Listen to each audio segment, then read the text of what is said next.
పైడి బొమ్మలాంటి ఆమె పక్కనుంటే పగలే వెన్నెలనే కురిపిస్తా నీడలాగా నాతో ఏడడుగులు సాగితే ఇలలో స్వర్గంనే సృష్టిస్తా రసరమ్యం ఆ రాగ విలాసం రసరమ్యం ఆ రాగ విలాసం వసివాడదు అది ఆ జన్మాంతం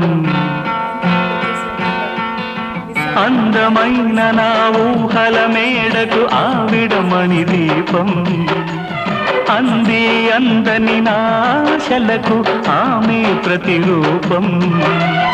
ఆ తలపే నా ధ్యానం ఆ అభినవ దేవత నా ప్రాణం